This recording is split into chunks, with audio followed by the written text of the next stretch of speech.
요한복음 21장 15절에서 19절까지 말씀입니다.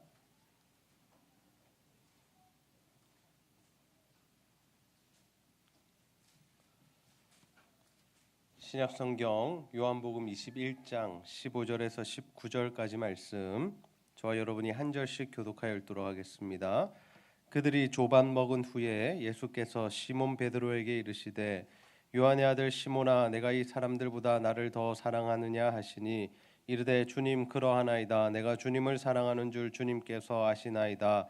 이르시되 내 어린 양을 먹이라 하시고, 또 두 번째 이르시되 요한의 아들 시몬아, 내가 나를 사랑하느냐 하시니, 이르되 주님, 그러하나이다. 내가 주님을 사랑하는 줄 주님께서 아시나이다. 이르시되 내 양을 치라 하시고, 세 번째 이르시되 요한의 아들 시몬아, 내가 나를 사랑하느냐 하시니, 주께서 세 번째 내가 나를 사랑하느냐 하심으로 베드로가 근심하여 이르되 주님, 모든 것을 아시오매 내가 주님을 사랑하는 줄을 주님께서 아시나이다. 예수께서 이르시되 내 양을 먹이라. 내가 진실로 진실로 내게 이르노니, 내가 젊어서는 스스로 띠뛰고 원하는 곳으로 다녔거니와 늙어서는 내 팔을 벌리리니 남이 내게 띠띠우고 원하지 아니하는 곳으로 데려가리라. 함께 읽겠습니다. 이 이 말씀을 말씀을 하시면 하시면 베드로가 어떠한 죽음으로 하나님께 영광을 돌릴 것을 가리키심이로라. 이 말씀을 하시고 베드로에게 이르시되 나를 따르라 하시니. 아멘. 오늘은 다시 시작합시다라는 제목으로 하나님의 말씀을 전하도록 하겠습니다. 오늘도 하나님의 은혜를 사모하여 이 자리에 나오신 여러분을 축복합니다. 우리 옆 사람과 한번 인사하겠습니다. 잘 오셨습니다. 네. 오늘도 우리가 하나님 말씀 붙들고 기도할 때 살아계신 하나님의 능력을 경험하는 이 밤이 되시기를 주님의 이름으로 축복합니다. 우리가 일상을 살아가다 보면 인생의 실패와 그리고 신앙생활의 슬럼프를 만나게 됩니다. 우리는 참 하나님 앞에서 그리고 사람 앞에서 신앙생활을 잘하고 싶은데, 또 우리가 하는 일들이 참 잘 되었으면 좋겠는데 현실이 그렇지 않다라는 것이죠. 정말 우리 뜻대로 되지 않는 일들이 참 많이 있다라는 것입니다. 최근에 여러분의 삶은 어떠하십니까? 정말 모든 일들이 계획대로 다 이루어지고 주님 안에서 말씀과 기도 생활이 잘 되십니까? 아니면 생각대로 되는 일이 별로 없고 또 말씀과 기도 생활도 잘 되지 않는 그러한 생활을 하고 계십니까? 여러분, 제가 이렇게 이 삶과 신앙생활을 함께 묶어서 말씀드리는 이유가 무엇일까요? 그것은 바로 우리의 삶과 신앙생활은 뗄래야 뗄 수 없는 아주 밀접한 관계를 가지고 있기 때문이죠. 우리의 삶이 무너지고 우리의 삶이 힘들고 어려운데 우리의 신앙이 좋을 수는 없다라는 것이죠. 반대로 우리의 신앙이 좋아지면, 우리가 하나님 앞에서 은혜를 회복하면 우리의 삶에도 평화와 안식이 임하게 된다라는 것입니다. 그래서 오늘은 우리가 우리의 삶에 그리고 신앙생활에 찾아온 이 실패와 슬럼프들을 어떻게 극복해야 할지에 대한 말씀 함께 나누고자 합니다. 바라기는 여러분 모두가 정말 오늘 말씀을 통하여서 무너지고 쓰러졌던 삶과 신앙의 자리에서 다시 일어나 시작하는 힘을 얻게 되시기를 주님의 이름으로 축복합니다. 여러분, 우리가 삶과 신앙생활의 슬럼프를 극복하고 다시 신앙생활을 시작하는 힘을 얻기 위해서는 어떻게 해야 할까요? 첫 번째로 자신의 연약함을 인정해야 합니다. 우리 한번 따라해 보겠습니다. 자신의 연약함을 인정합시다. 자신의 연약함을 인정합시다. 여러분, 우리 모두는 사람입니다. 여러분, 사람의 존재, 이 사람의 특성이 무엇입니까? 사람은 연약하고 또 한계를 가진 존재다라는 것이죠. 우리가 이 사실을 인정할 때, 우리가 이 사실을 인정해야만 우리 가운데 오는 시험과 실패와 또 슬럼프들을 이겨낼 수 있다라는 것입니다. 우리는 삶과 신앙에서 언제든지 실패할 수 있습니다. 넘어질 수 있습니다. 우리가 꿈꾸고 계획했던 것들이 한순간에 무너질 때가 있죠. 우리 때문이 아니라 또 사회적인 역량, 경제적인 역량, 또 어떤 이유에서든지 우리가 꿈꾸고 계획했던 일들이 정말 한순간에 수포로 돌아갈 때가 많이 있다라는 것이죠. 우리의 신앙도 마찬가지인 것 같습니다. 이제는 좀 내가 신앙이 좋아졌다, 내 믿음이 좀 좋아졌다라고 생각할 때 어김없이 우리를 넘어뜨리고 또 우리를 쓰러뜨리는 일들이 참 많이 발생한다라는 것입니다. 여러분, 그때마다 우리가 어떻게 해야 되겠습니까? 우리의 힘과 우리의 노력으로 그 문제를 해결하려고 하면 안 된다라는 것이죠. 왜냐하면 우리의 힘으로 해결하려다 보면 우리는 더 깊이 더 큰 슬럼프에 빠질 수 있기 때문입니다. 여러분, 우리가 이 죄의 문제, 그리고 우리가 이 슬럼프의 문제, 실패의 문제를 우리가 정확하게 바라보기 위해서는 이 아담과 하와로 돌아가서 그들이 죄를 범했을 때 어떠한 일들이 있었는지를 생각해 보아야 합니다. 여러분, 아담과 하와가 하나님께서 금하신 선악을 알게 하는 나무의 실과를 먹은 이후에 어떤 행동을 합니까? 어떤 행동을 하죠? 네. 하나님의 음성이 들릴 때 그들이 숨어버립니다. 예전에는 하나님과의 교제가 참 기뻤습니다. 하나님과의 교제가 참 행복이었습니다. 그런데 그들이 죄를 범하니까 어떻게 됩니까? 하나님의 음성조차도 부담스럽고 하나님과 얼굴을 대하고 마주 대하여 대화를 한다는 것 자체가 두려움이 되었다라는 것이죠. 여러분, 우리도 마찬가지입니다. 우리가 삶의 자리에서 실패하거나 우리의 믿음과 신앙이 흔들리게 되면 우리는 자꾸 어디로 가느냐? 동굴로 간다라는 거죠. 자꾸 숨으로 들어간다라는 거죠. 사람들로부터 자신을 숨기려 하고 또 하나님으로부터 자신을 숨기고자 하는 그러한 습성들이 우리 안에 있다라는 것이죠. 그런데 여러분, 그렇게 하면 과연 문제가 해결이 되는 것일까요? 우리가 하나님의 음성을 차단하고 우리가 교회에서 신앙생활을 차단하면 우리가 그 문제와 아픔과 실패와 시험의 자리에서 일어날 수 있는 것입니까? 그렇지 않습니다. 하나님은 죄를 범한 아담과 하와에게 어떻게 하십니까? 찾아가시죠. 찾아가셔서 그들을 부르십니다. 부르시고 그들과 대화하시죠. 그들을 끌어내셨다라는 겁니다. 그리고 하나님께서 그들에게 무엇을 지어 입히십니까? 가죽 옷을 지어 입히시죠.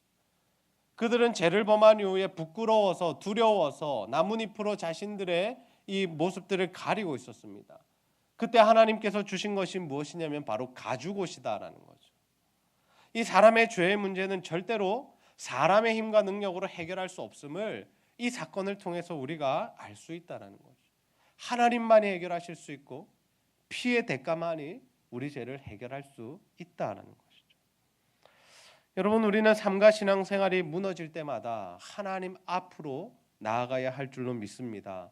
우리의 연약함, 또 우리의 한계를 하나님 앞에 인정하면서 우리의 죄인됨을 인정하면서 하나님 앞에 솔직하게 나아가는 것, 그것이 우리가 할 수 있는 방법이다라는 것이죠. 여러분, 우리가 특별 새벽기도 때 살펴보았지만 이 베드로라는 인물이 어떻게 정말 그 인생의 실패를 경험하게 됩니까? 예수님께서 십자가에 대하여 말씀하실 때 베드로가 호언장담합니다. 주님, 다른 사람들이 다 주님을 떠날지라도 나는 주님과 함께 하겠습니다. 여러분, 명색이 수제자 아니었습니까? 그런데 막상 사람들이 예수님을 잡으러 오자 베드로가 어떻게 합니까? 처음에는 자신의 힘과 자신의 능력과 자신의 방법으로 그 일을 막아보려 하죠. 칼을 휘두릅니다. 그러나 그것도 뜻대로 되지 않자 어떻게 합니까? 결국에는 도망을 가죠. 그런데 더 안타까운 사실은 그가 예수님을 3번이나 부인했다라는 겁니다. 예수님을 저주하고 맹세하고 부인했다라는 거죠. 베드로는 자신의 신앙생활에서, 아니 자신의 삶에서 엄청난 실패를 경험한 것입니다. 그는 예수님을 따르면서 자신의 인생을 올인했습니다. 자신이 어떻게 예수님을 따라갔습니까? 자신의 배와 그물과 가족을 다 버리고 예수님을 따라갔죠. 3년이니까 금방 회복할 수 있을 거야. 우리는 그렇게 생각하지만 베드로에게 있어서 3년은 자신의 인생 모든 것을 바친 기간이었다라는 거죠. 그러나 그는 실패했습니다. 예수님을 부인했고 십자가의 길을 쫓아가지 못했던 거죠. 그런데 여러분, 우리도 베드로처럼 실수하고 무너지고 넘어지고 실패할 수 있다라는 것이죠. 사소한 문제들에서 우리가 늘 넘어지지 않습니까? 우리가 설교 말씀을 듣고 나면 이제는 내가 화를 안 내야지, 내가 다른 사람과 다투지 않아야지 하면서 얼마 지나지 않아서 싸우고 있는, 화를 내고 있는, 욕을 하고 있는 자신의 모습을 발견하게 됩니다. 우리가 신년이 되면 꼭 이렇게 마음을 먹지 않습니까? 내일은 일어나서 꼭 일찍 일어나서 새벽 기도를 가야지. 그런데 어떻습니까? 다음 날 일어나 보면 새벽 기도 시간이 지나가 있죠. 우리가 친구들 만날 때 그런 생각합니다. 예수 믿지 않는 친구들 만나면 내가 오늘은 친구들 만나지만 술은 안 마셔야지. 내가 죄는 안 지어야지 하지만 어떻습니까? 친구들과 만나기만 하면 또 우리가 꼭 한 잔씩 하게 되고 세상적인 이야기들을 많이 풀어놓게 된다라는 거죠. 이뿐만이 아닙니다. 여러분, 우리는 늘 삶의 자리에서 신앙생활을 하면서 하나님의 말씀대로 살아가지 못하는 부분들이 참 많다라는 거죠. 다른 사람들은 알지 못하지만 내 안에 있는 이 잘못된 습관들, 또 하나님께서 기뻐하시지 않는 이 죄의 모습들이 여전히 우리 가운데 남아 있다라는 것입니다. 여러분, 우리는 그 실패의 자리에서 어떤 반응을 보이고 있습니까? 정말 우리가 그 자리에서 무너질 때마다, 하나님의 말씀을 떠날 때마다, 우리가 죄를 범할 때마다 여러분은 하나님 앞에서 어떠한 모습으로 반응하고 있으십니까? 별 죄책감 없이 똑같은 죄를 반복하여 짓고 있으십니까? 나는 원래 이런 사람이라고. 아니면 자신을 탓하며 끝도 없는 죄책감과 슬럼프로 빠져들고 계십니까? 저는 우리 제자들 교회 성도님들 모두가 자신의 삶과 신앙생활에서 실패하고 넘어질 때마다 자신의 연약함과 한계를 고백하며 하나님 앞으로 나아가는 자들이 다 되시기를 소원합니다. 그래서 여러분의 힘으로 이 문제를 해결하려 하지 마시고 정말 하나님 앞에 나와서 그분의 은혜로 모든 것들을 해결하는 저와 여러분이 다 되시기를 주님의 이름으로 축복합니다. 여러분, 우리가 삶과 이 신앙생활의 슬럼프를 극복하고 또 다시 시작할 수 있는 힘을 얻기 위해서는 어떻게 해야 할까요? 두 번째로 예수님의 사랑을 의지해야 합니다. 우리 한번 따라해 보겠습니다. 예수님의 사랑을 의지합시다. 예수님의 사랑을 의지합시다. 베드로는 자신의 실패로 인하여 낙담합니다. 베드로는 굉장히 마음이 힘들었습니다. 그리고 그가 어떠한 일을 합니까? 다시 물고기를 잡으러 갔다라고 하죠. 예수님의 십자가에 달려 죽으셨기 때문에 이제는 자신이 해야 할 일이 없다라고 생각했죠. 그래서 예전에 했던 그 물고기 잡는 일, 어부의 일을 다시 시작했다라는 것입니다. 그런데 예수님께서 그런 베드로를 찾아오시죠. 그리고 그에게 이런 질문을 하십니다. 우리 요한복음 21장 15절 말씀 함께 한번 읽어보겠습니다. 시작. 그들이 조반 먹은 후에 예수께서 시몬 베드로에게 이르시되 요한의 아들 시몬아 내가 이 사람들보다 나를 더 사랑하느냐 하시니 이르되 주님 그러하나이다. 내가 주님을 사랑하는 줄 주님께서 아시나이다. 이르시되 내 어린 양을 먹이라 하시고. 아멘. 15절과 16절과 17절에 보시면 이 비슷한 내용이 계속해서 기록되어 있는 것을 우리가 볼 수 있습니다. 예수님께서 지금 베드로에게 질문하시는 내용이 무엇입니까? 네가 나를 사랑하느냐라는 질문이죠.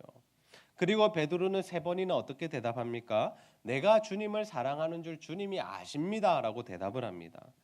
여러분, 예수님께서 베드로에게 계속해서 집요하게 세 번씩이나 이 사랑을 물으시는 이유가 무엇일까요? 경상도식으로 표현해 보자면 나는 네 사랑하는데 네도 내 사랑하나? 나는 아직도 여전히 네 사랑하는데 정말 너 나를 사랑하니? 라는 것이 바로 예수님의 질문이었다라는 거죠. 베드로는 이러한 예수님의 질문을 받으면서 어떤 생각을 했겠습니까? 예수님과 사랑했던, 예수님을 잘 따르며 예수님과 함께했던 좋은 기억들도 떠올랐겠지만 또 어떤 기억이 떠올랐을까요? 실패의 자리가 떠올랐겠죠. 내가 주님 세 번이나 부인했는데 주님 나에게 또 세 번이나 물으시네. 내가 주님 배신하고 저주하고 맹세까지 했는데 주님 왜 나에게 자꾸 사랑하느냐고 물으실까? 근데 예수님께서는 베드로를 책망하시지 않습니다. 베드로의 죄를 물으시지도 않습니다. 네 어떻게 나 배신할 수 있노? 내가 너한테 얼마나 잘해줬는데 네가 나한테 이럴 수 있노? 한마디도 하시지 않으셨다. 예수님은 베드로에게 사랑을 확인하시긴 이후에 그에게 뭐라고 말씀하시냐면 내 양을 먹이라라고 말씀하시죠. 다시금 베드로에게 하나님 나라의 사역을 맡기십니다. 그 귀한 일을 예수님께서 이 땅에 오셔서 하셨던, 목숨을 거셨던 그 하나님 나라의 사역을 베드로에게 맡기시며, 네가 이제부터 죽을 때까지 해야 할 일은 이것이다. 네가 젊어서는 네 마음대로 다녔지만 네가 늙어서는 네가 원하는 곳으로 다니지 못한다. 전승에 의하면 베드로는 십자가에 거꾸로 달려 죽었다라고 합니다. 예수님을 따르는 삶을 살았죠. 여러분, 우리가 실패하고 넘어졌을 때 무엇을 붙들어야 합니까? 우리는 예수 그리스도를 붙들어야 하죠. 우리를 위하여 십자가에 달려 죽으신 그 예수님의 크신 사랑을 붙들어야 우리가 다시 일어날 수 있는 힘을 얻을 수 있다라는 겁니다. 여러분, 예수님 절대로 우리를 버리시는 분이 아니시죠. 예수님께서는 십자가에서 우리의 모든 죄를 사하셨습니다. 여기에 모든이라는 단어는 무엇이냐면 우리가 일평생 살아가며 짓는 모든 죄를 예수님께서 십자가에서 다 용서해 주셨다라는 것입니다. 그래서 우리가 주님의 사랑을 붙들고 의지하기만 하면 예수님은 우리와 함께 해주시고 우리 가운데 은혜를 베풀어 주신다라는 거죠. 때로는 우리가 예수님 앞에 나아갈 체면이 없을 때도 있습니다. 아이고, 내가 이런 죄를 짓고 하나님 앞에 어떻게 나아갈까? 내가 이런 실수를 하고 내가 하나님 앞에 어떻게 나아가서 예배를 드릴 수 있나? 우리의 선한 양심들이 하나님 앞에 서지 못하게 할 때가 있다는 거죠.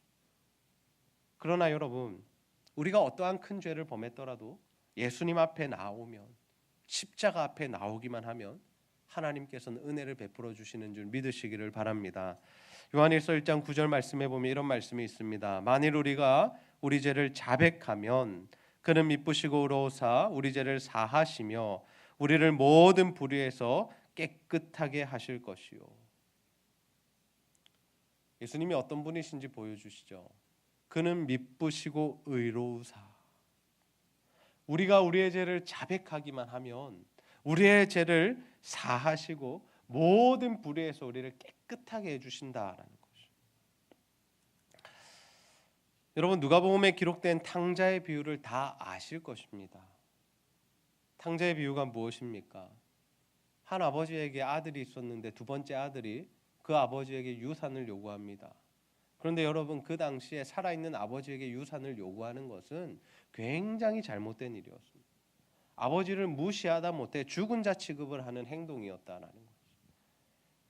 그래서 형이나 동네 사람들은 아버지가 둘째 아들을 돌아왔을 때 받아주리라고는 생각도 하지 않았습니다. 그런 아들은 마땅히 지금 표현으로 하면 호적에서 파버리는 그러한 정도의 일을 했기 때문이죠. 그러나 여러분, 아버지의 마음은 달랐습니다. 아버지의 마음은 어떠했습니까? 아무리 자신에게 죄를 범하고 아무리 자신을 배신하고 자신의 마음을 아프게 했더라도 아버지는 어떻게 합니까? 그 아들이 돌아오기를 원했다라는 거죠. 자신이 용서하고 사랑할 준비가 되었으니 돌아오기만을 기다리고 있었다라는 거죠. 그래서 아버지는 아들이 돌아올 때 어떻게 합니까? 자신이 먼저 달려가서 끌어안고 입을 맞추고 그 아들을 위하여 잔치를 벌이고 정말 그 아들의 지위를 다시금 다 회복시켜 주죠. 그 누구도 상상할 수 없는 일이, 둘째 아들도 아버지에게 돌아가면서 그 중에 종이나 되어서 밥이나 먹었으면 좋겠다라고 돌아간 것이지, 내가 돌아가면 아버지가 나를 아들로 받아줄 거야라고 생각한 것은 아니다라는 거죠. 여러분, 어떤 이들은 이런 말씀을 보면서 잘못된 적용을 합니다. 젊을 때 마음껏 죄짓고 죽기 전에 회개하고 돌이키면 하나님 나라 갈 수 있다. 여러분, 이 말씀의 포커스는 거기에 있는 게 아니다라는 거죠. 아버지의 사랑이 얼마나 큰지를 우리에게 보여주시는 거죠. 그래서 아버지의 사랑을 올바로 깨달은 자들은 어떤 삶을 살아갑니까? 더 이상 죄를 범하지 않고 정말 하나님의 뜻대로 살아가기 위해 애쓰는, 노력하는 삶을 살아가게 되더라라는 겁니다. 여러분, 저는 우리가 정말 삶과 신앙생활에서 실패할 때 또는 죄를 범할 때 또는 슬럼프에 빠질 때마다 정말 예수 그리스도의 사랑을 바라보며 그 십자가 사랑을 의지하는 자들이 다 되시기를 소원합니다. 그래서 아버지의 품으로 돌아가 새 힘을 얻은 그 둘째 아들처럼 우리도 예수 그리스도의 사랑으로 인하여 다시금 회복된 인생을 살아가는 제2의, 제3의, 제4의 인생을 살아가는 저와 여러분이 다 되시기를 주님의 이름으로 축복합니다. 말씀을 정리하겠습니다. 오늘 우리는 삶과 신앙생활의 실패와 또 슬럼프, 아픔을 만날 때 다시 일어나서 시작할 수 있는 힘의 근원에 대한 말씀 함께 나누었습니다. 베드로는 인생의 처절한 실패를 경험했습니다. 그러나 예수님 그를 찾아와 주셨고 다시금 그에게 사명을 부여하시며 이 사랑을 베풀어 주셨죠. 여러분, 우리도 언제든지 실패할 수 있습니다. 넘어질 수 있습니다. 그리고 신앙생활하면서 시험에 들 수 있고 슬럼프를 겪을 수 있습니다.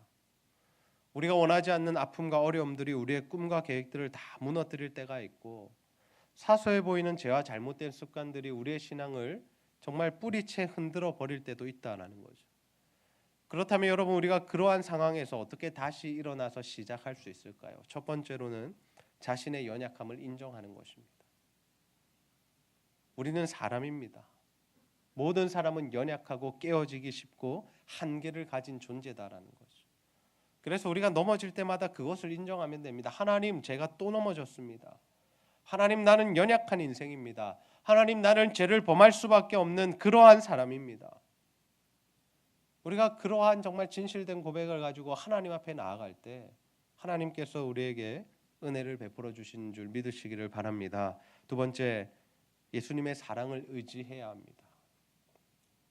예수님은 우리의 모든 죄를 사하시려고 십자가에 달려 죽으셨습니다. 단지 우리의 구원을 이루시기 위함이나 역사적인 사건으로 남아있는 것이 아니라 정말 이 땅을 살아가는 모든 백성들이 예수님의 십자가 의지하고 나아갈 때 그 모든 죄를 사해 주시는 실제적인 능력이 바로 십자가의 죽으심이다라는 거죠. 그래서 우리가 언제라도 그 십자가를 붙들고 정말 그 십자가를 의지하면 예수님은 의로우시고 미쁘시사 우리의 모든 죄를 사하시고 용서해 주신다는 거죠. 그래서 우리는 넘어질 때마다, 실패할 때마다, 죄를 범할 때마다 어디로 가야 합니까? 십자가 앞으로 나아가 예수 십자가의 사랑을 의지하고 붙들어야 한다는 거죠. 지금 여러분의 삶에는 어떤 어려움이 있으십니까? 어떤 아픔과 실패와 슬럼프로 고민하고 있으십니까? 바라기는 여러분의 힘을 의지하지 마시고 정말 하나님의 은혜만 붙드시기를 바랍니다. 또한 예수 그리스도의 십자가 사랑을 의지하셔서 정말 베드로처럼 다시 일어서서 사명을 붙드는 삶을 살아가는, 하나님을 기쁘시게 하는 그러한 인생이 되는 저와 여러분이 다 되시기를 주님의 이름으로 축복합니다. 제가 한번 기도하겠습니다. 하나님 아버지, 오늘도 말씀을 통하여 우리의 삶과 신앙생활 가운데 어려움과 아픔과 실패와 슬럼프가 있을 때 어떻게 다시 일어날 수 있을지 말씀하여 주시니 참 감사합니다. 아버지, 우리의 삶 가운데 그러한 순간이 올 때마다 우리의 연약함과 죄인됨을 하나님 앞에 고백하며 하나님 앞에 나아가는 우리들 되게 하여 주시고 또 예수 그리스도의 십자가 보혈 그 사랑만 의지하는 자가 되게 하여 주셔서 하나님 주시는 힘으로 다시 일어나 하나님 주시는 사명 붙들고 살아갈 수 있도록 인도하여 주시옵소서. 아버지, 우리가 이 밤에 정말 하나님 앞에 기도할 때에 정말 이 말씀 붙들고 기도함으로 하나님의 말씀이 이루어지고 성취되는 귀하고 놀라운 역사가 우리의 삶 가운데 임할 수 있도록 주여 함께하여 주시옵소서. 감사드리며 예수님의 이름으로 기도하옵나이다. 아멘.